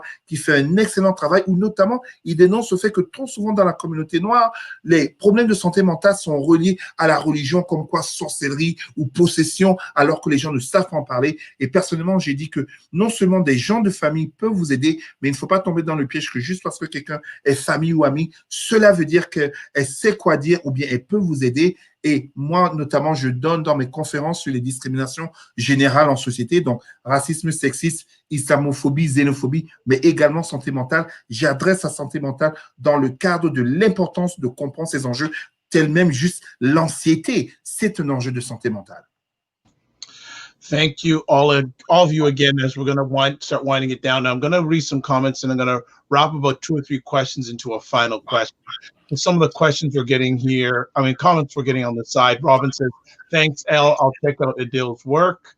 Floydine Charles Friedel, who runs Cafe and Social Services in Toronto, has given 2 names out of the Toronto area that help with mental health. One is Donna Thomas, SAP, acronym SAPACCY, Mental Health Support for Black Youth. Also, a gentleman named Keith Cunningham. I know Keith Cunningham. He has a private practice. He's a specialist in collective trauma. So, last conversation piece. We've had 2 questions here. I'm going to roll it into one general question. First is Robin asking, what opportunities does the current crisis present for Black folks to make specific demands in the field of education, employment, business, and health? And then there was a comment from Can saying maybe too many of the movements work in silos and don't cooperate. What kind of cooperation needs to happen across the diversity within the Black community? So I'm going to roll those 2 questions and saying, what are the action steps moving forward? What would you like to give everyone listening to this live or on replay? What are the marching steps you would like to give members of the Black community? Because the protests are going to go on, but there needs to be more than protests. Who will go at it first? I guess I'll go ahead. Yeah. You're ready to speak. Oh, me. Oh, okay. I think we did mention this in the beginning of the talk. We need, and actually Elle mentioned this, I'm going to echo a little bit what she mentioned, is we need to understand what organization means. We need to understand that if we're going out there haphazardly just to march and sing and dance, which is great, but if we're just doing that and not understanding how to organize and be strategic to ensure that policies are going to change for better outcomes, to sustain and get rid anti-Black racism, then we're doing this for no good reason. We need to understand. We need to educate ourselves. I've been saying that. I think I've been beating that in people's heads all day, and I'll continue to beat that drum, people. We need to give ourselves an opportunity to seek knowledge. not necessarily formal education. Sophia, I appreciate you. Thanks for being vulnerable. And keep learning. You know, it doesn't matter. Even right now, at the stage of where I'm at in my academic path, I'm going to be a lifetime learner. It doesn't matter how many degrees I have; those degrees mean nothing as long as I can do something with it. That's how I see it. You know, if we are for folks who are on this panel, and I think we all can agree, we're giving this education to you. This is knowledge we're giving to you. You know, we're not saying, or I can only speak for myself. I don't know everything, and I will never pretend like I know everything. You know, my whole purpose is, you know, if I know it, I'm going to share it. If I can share it and I can empower, then that's good for you, not good for me. I take no credit in doing that. We need to seek knowledge in different forms, have conversations, reach out to people. If you're sitting in silence, that's not necessarily a bad thing. You can still learn your own way. There's different books and literature you can read. There's different films you can watch. There's so many things you can do to empower yourself to understand what we can do next for ourselves. And the more you know, the better. That's not my quote. That came from Reading Rainbow.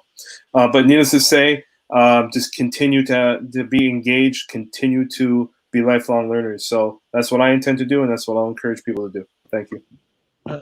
All right, César.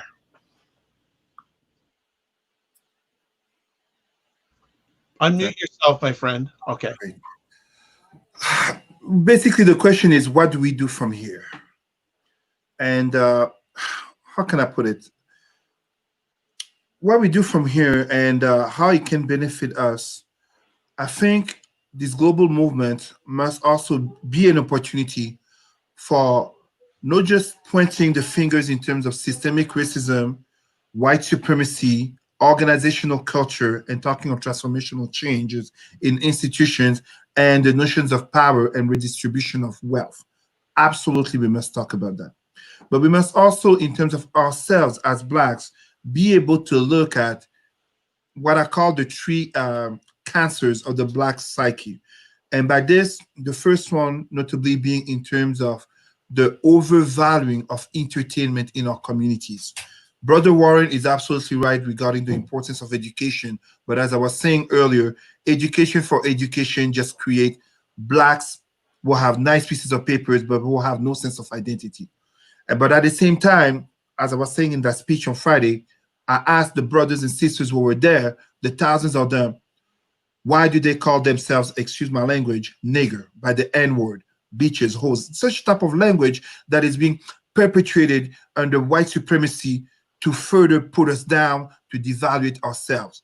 And under entertainment, we must question those. I saw, I believe it was a tweet by, what's his name, Justin Bieber. We must question those who delve into Black culture, benefit from it, enrich themselves, but are they standing and walking next to us regarding Black issues? So that's the first cancer of the Black psyche. The second one, which I addressed in my speech regarding the overvaluing of Nikes and Jordans, but also, and yes, some people will see this as controversial, fake hair in the Black community. But it's not fake hair per se, it's where are we putting our priorities, whether it be the Nike Air Jordans or weaves and fake hair. Where are we putting our priorities, and by such, where are we putting our dollar? Are we, there is that study that says the Black community is a community in which a dollar comes in and stays the shortest, maybe 1 or 2 hands before it exits the community. And as such, when we had the conversation regarding corporations, this is an example of how, notably by supporting trade in the Black community, we can make sure that dollar stays in. By supporting Black entrepreneurs, we can make sure the dollar stays in. When I think about notably a store, an African art store as Rafetna here in Ottawa, business owner Marem Tam needed the support of the community and notably of Black community leaders to support her, to stand by her side as an entrepreneur as she was being of racial injustice and malpractices in businesses. Where was the community? Where were the Black leaders? Because by such, in terms of addressing our priorities, we can create strong socio-economical communities. I want to remind everyone, in every capital city of the Western world, there's a Chinatown. In every capital city of the Western world, there's a Black community. But we don't have our own centers. We don't have our own institutions. And as such, it becomes a matter of addressing as Brother Warren was saying, capitalism, yes, in pointing fingers at whites and those of the dominant group, but also towards ourselves in terms of, are we contributing to ourselves? And finally, the last cancer of the Black psyche that I talk about, and yes, some people have addressed it, was the matter of, it's not so much religion, but spirituality. The spirituality in terms of our consciousness, the spirituality in terms of knowledge of our roots, the spirituality in terms of, like I was saying, to what extent can you say, I'm Black and proud, or Black Lives Matter, and yet on Sunday we are kneeling and praying to white Jesus as a savior, or on Friday in the mosque to Arab Allah and speaking in Arabic, when we know very well there's no white person with a African name, just as there's no Arabic person with an African name, or will praise to any African system of faith or spirituality. So we must reconquer our identity. We must take advantage of this moment. Just as in the 70s, they were saying, I'm Black and proud, calling themselves brother and sister. We must have the courage of these uncomfortable conversations in the Black community and address the hyper emotivity of too many who want to stay trendy, who want to follow the dominant / mainstream culture, but who don't see that we as Black people are central to it. We are too often the creators, but we are not the ones benefiting. Très rapidement en français, j'ai juste parlé des 3 cancers du psyché noir, notamment par le divertissement, où trop souvent nous sommes là à proférer des insultes envers nous-mêmes, peut-être de s'appeler nègre et autres insultes, notamment misogynes, et pourtant on doit reconquérir ce genre d'identité et notamment questionner ceux non-noirs qui viennent dans la sphère noire, en bénéficient et s'enrichissent. Où sont-ils pour marcher à nos côtés?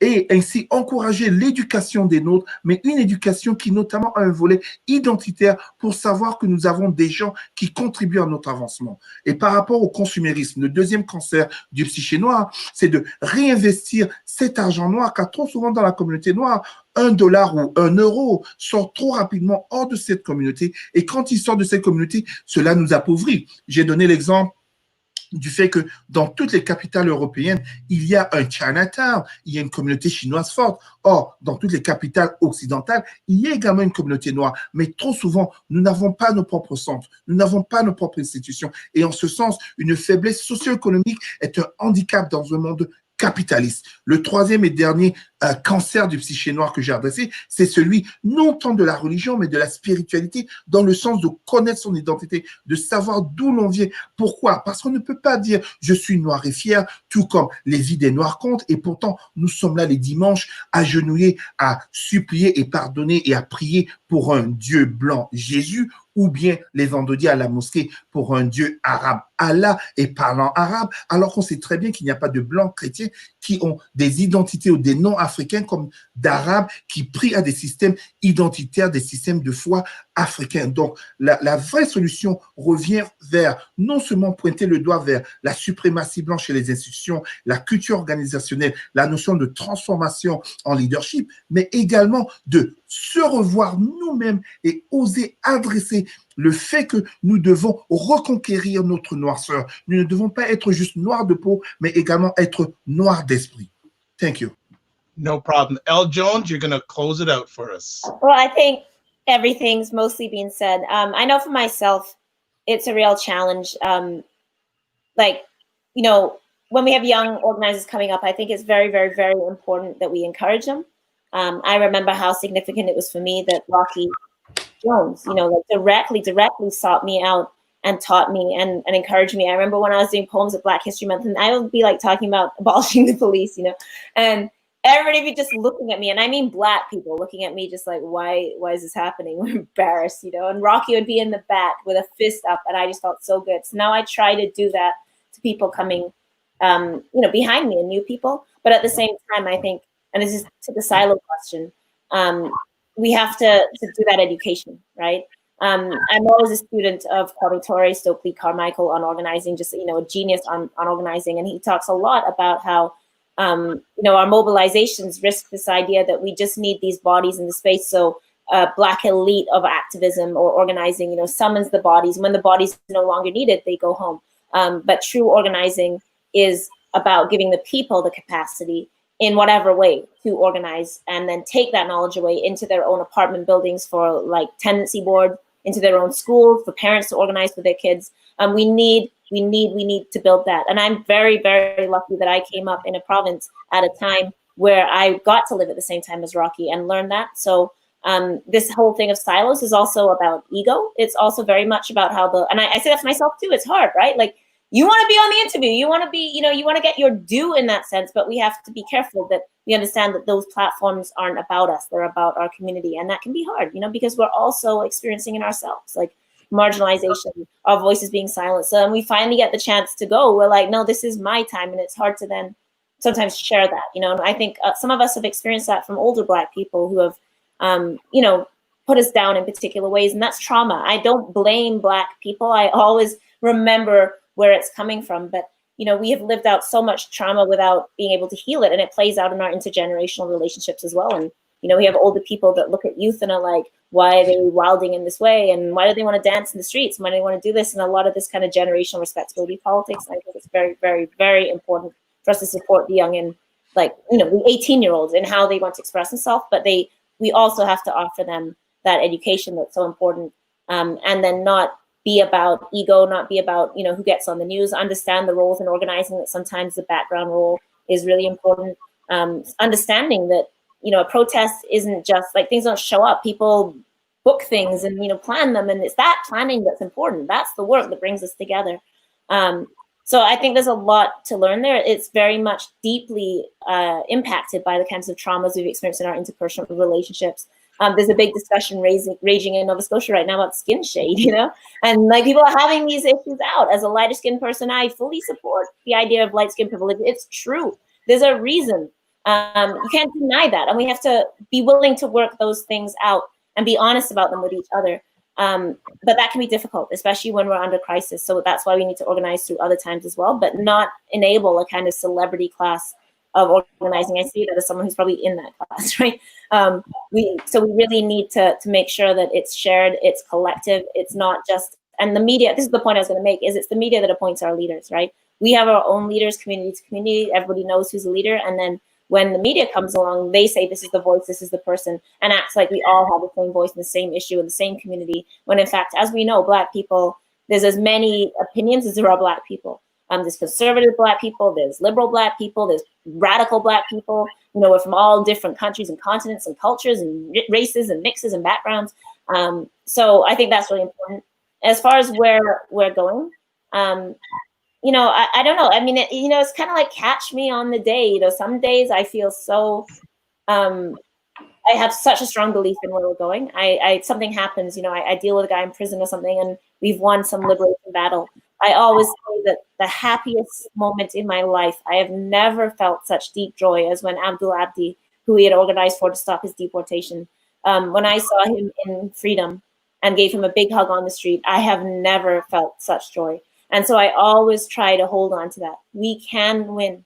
In that case, we won, and we won against the state, and we won when people told us you can't stop a deportation. It wasn't one person. It was all of Black Canada that rose up in that case, on Twitter, in actions, all over the place. Black Canada said, no, this is anti-Blackness. This young man is not leaving this country, and we stopped it. So I really try to hold on to that we can do that. But of course, there's days when I feel so sad and despairing and just frustrated at other Black people. Like, why are you doing this?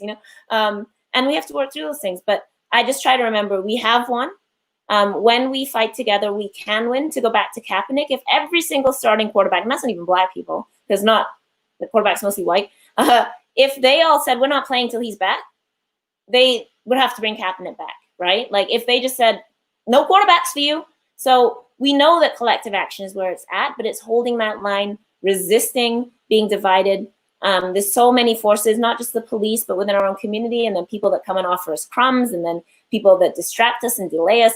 And it's really all of that preparation work that we need to continually do, not just now, but in our households every day, how we talk to our children, how we talk to our friends. If we have the opportunity for students, we have a platform to educate people and make sure we're mentoring our students outside of the classroom.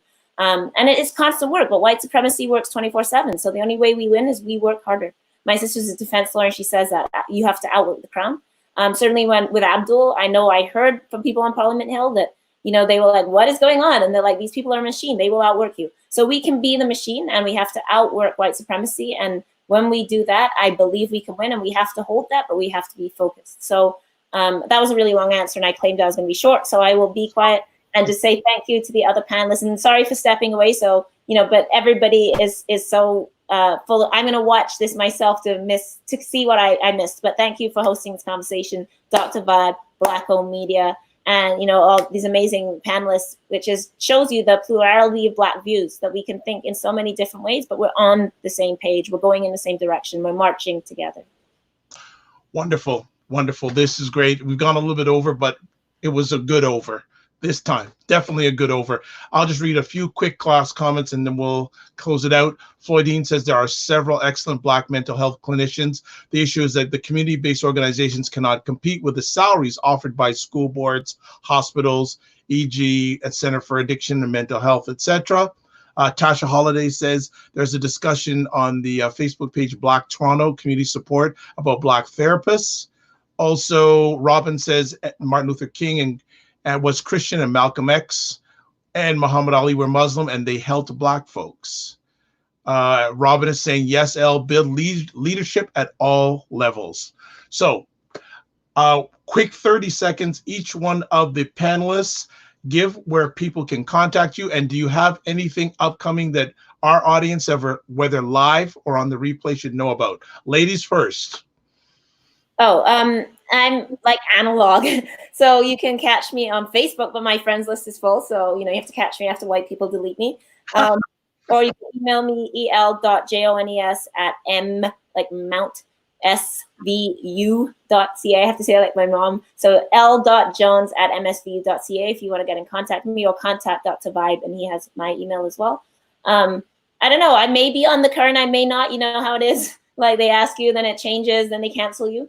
So that may be coming up sometime this week. I don't know. Other than that, right now, you can catch me in these streets. We're having an action Tuesday night after the City Hall budget meeting, and we're going to be showing a screening of Whose Streets, which is a documentary about Ferguson, which we're projecting onto City Hall to make our point.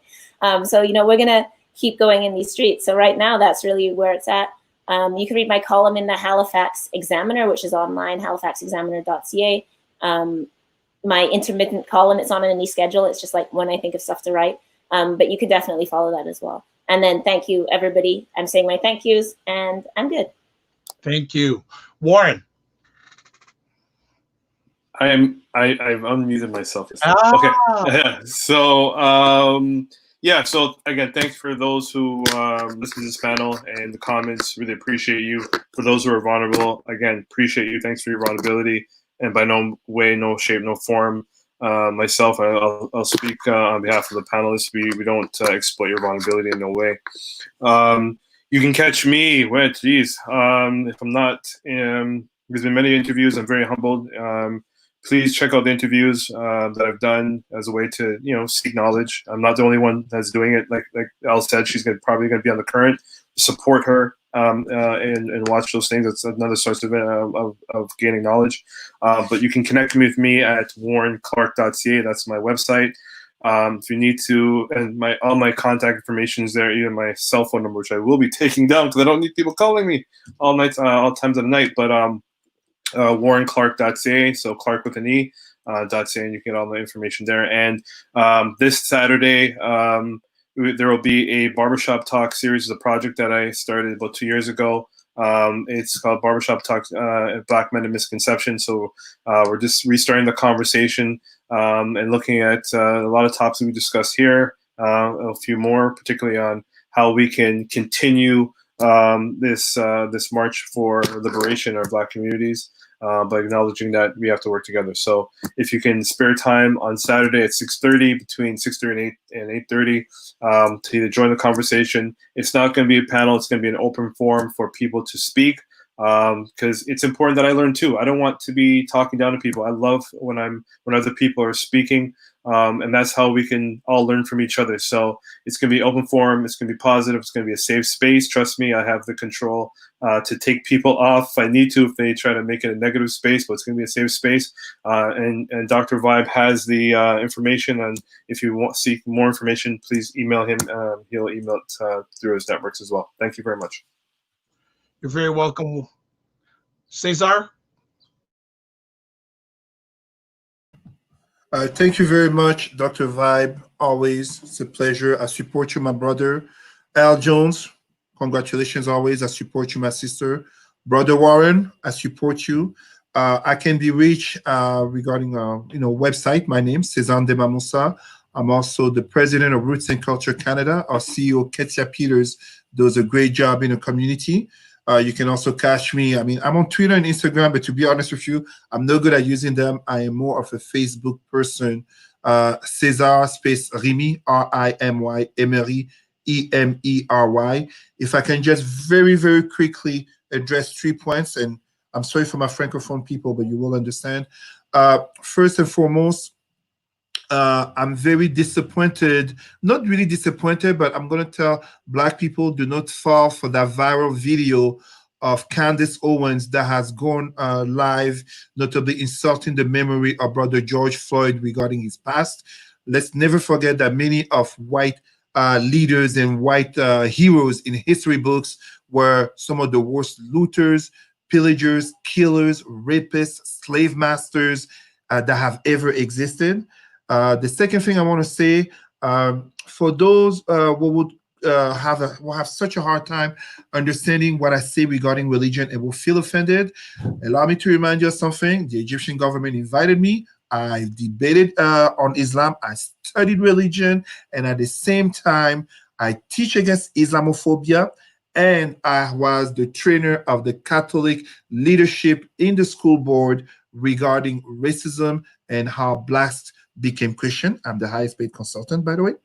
And the last and least thing I want to say, very importantly, Black people, this is a great opportunity, a historical opportunity within a perfect storm of, pandemia, a horrible president like, Donald Trump, an economic crisis, but it's a perfect opportunity to delve into our identity, to delve into our roots, and to dare, as I said, let's not just say Black Lives Matter or I'm Black and proud. Let us dare to be not just Black of skin, but Black of mind, because as I go into schools, I am telling you, our youth look at us as adults, and the inferiority complexes that too many Black youth have are nothing else but a translation of what they see from Black adults. Let us dare to rise so that Wakanda is not just a fictional movie, but it becomes a reality. Thank you so much to each and everyone, Sophia Jacob, Luc Termonville, Dr. Vibe, everyone who has supported us, notably in the comments and in the community. And yes to allies, but let us have truthful and brave conversations. Thank you. Thank you, César. Thanks for closing it out. I just want to say a few quick things I'd like to thank. First and foremost, all our panelists. You have rocked the house over the last 2 Sundays. And don't worry, I'm not letting you go. So you're going to be back. I don't know if it'll be together or individually. I'm not letting you go because the people who are watching over the last 2 weeks want you back for more. So we'll take that offline. Second of all, want to thank everyone who watched us live on the replay. It's appreciated and not taken for granted. Earlier on in the conversation, I mentioned that I thought that Diogène was from France. No, he is from Montreal. So I want to correct that. Then finally, what I want to leave off with is a few things. Live your life as a dream. If you can dream it, you can make it. Sometimes you have to get smaller to get stronger. Block assumptions, and then aim bigger, aim better, aim higher, aim wider. One also, I've been doing some thinking about this subject over the last few weeks, and I'm just going to leave you with this thought, and maybe it's a conversation I want to have with all of you online. My thoughts are there are 5 key areas, not only Black Canadians, African Canadians, Black Americans, African Americans, and Blacks around the world we need to take control of. Schooling our young people. We also have to create our own jobs. We also have to have our own businesses. We also have to have control of our healthcare and our education. If we can get some control, more control in each one of those areas, I think it'll be a better world, not only for Blacks, but for everybody. One last thing, I'd like to thank BIA Media for helping produce this epic conversation. God bless, peace be well, keep the faith, and in Jamaica we say, walk good. Be well, everybody, keep the faith, and stay well and stay strong, and check in with everybody. Bye-bye.